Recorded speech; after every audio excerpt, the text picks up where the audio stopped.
Hello everybody, it's Madison Reeves, and today we are going to talk about the time management technique known as time blocking. It is the time management technique known as time blocking. You might have also heard it as time batching or monotasking. So essentially what time blocking is blocking out a chunk of time, whether it's an hour, half an hour, 2 hours, to do one task. This allows you to focus on that task during that block of time and not be distracted by other things. So for example, maybe you block out 30 minutes before your lunch break to respond to all emails, text messages, and social media notifications. That way you're not distracted and tempted to go look at them during your morning time block of your other task. This really helps the common distraction of getting stuck in your inbox, constantly refreshing. That's just one example, and for me, I time block my entire life and stopping from business to personal to during your other time that I wake up to the time that I go to bed and everything in between.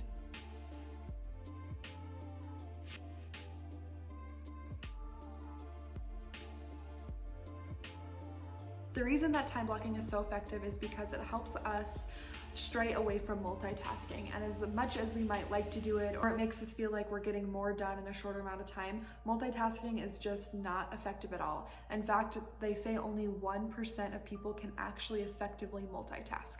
In fact, in Gary Keller's book called The One Thing, he says, and I quote, "Bouncing between one activity and another, and you lose time as your brain reorients to the new task.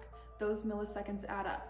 Researchers estimate we lose 20% of an average workday to multitasking ineffectiveness." So just by checking your email and your text messages every time you get a new notification, you're losing up to 20% of your day by straying away from the activity that you should be focusing on, and time blocking helps combat that. So how exactly do you start time blocking? Well, the first step that you need to do is you need to determine a planner or a calendar that you're going to use.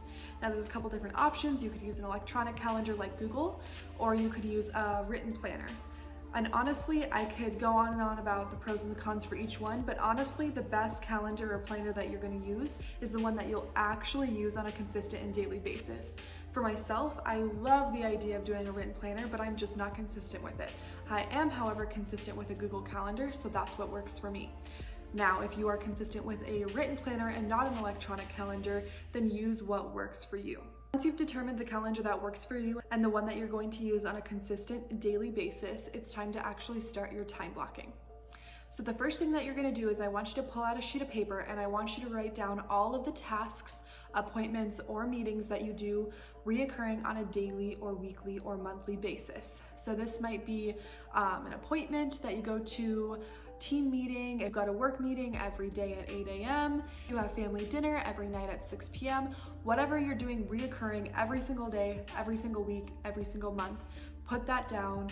This is going to be the blueprint of how you start time blocking. Step 2 would be, if you haven't already put it down on the piece of paper, you're gonna write out the top 2 to 3 priorities that by doing every single day, you're going to move the needle forward on your goals, whether that's career, personal, or relationship. What are your top 3 priorities? Now the idea is that these priorities are going to have the prime spot in your time blocking. Whether that's in the morning or in the evening, whenever you're the most effective to get work done. These 3 tasks are going to have top priority in your time blocking, because by doing these every single day is going to move the needle forward on your goals.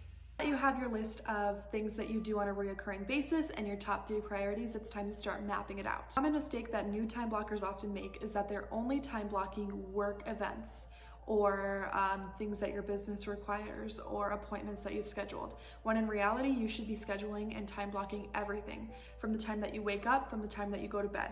What's your morning routine look like? What's your evening routine look like? How long does it take for you to commute to and from the places that you need to go to every single day? Then of course you're going to want to time block in family time, personal time to go run errands, dinner, whatever that looks like. So your calendar should be full from the time that you wake up to the time that you go to bed. Pop in an example of what a time blocking schedule could look like.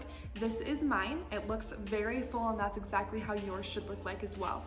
So you can see from the minute that I wake up to the minute that I go to bed, this is showing you everything that I've time blocked for myself. As an entrepreneur, I'm not working a 9 to 5, but this would still work for a 9 to 5 job.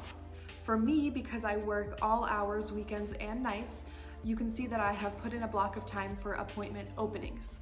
So I have my reoccurring tasks that I do every day, every week, or every month, and then I have blocks of times that are open for appointments or other things. So let's say I have a client get a hold of me and say they want to see a house on 123 Main Street today. Well, I'm going to let them know that I can only show them afternoon during my appointment time block, and then I would schedule it within that time block. Now, by doing this helps protect the time block that I have set for my priorities. By doing those priorities, of course, it's moving my business forward, so I really want to protect that time.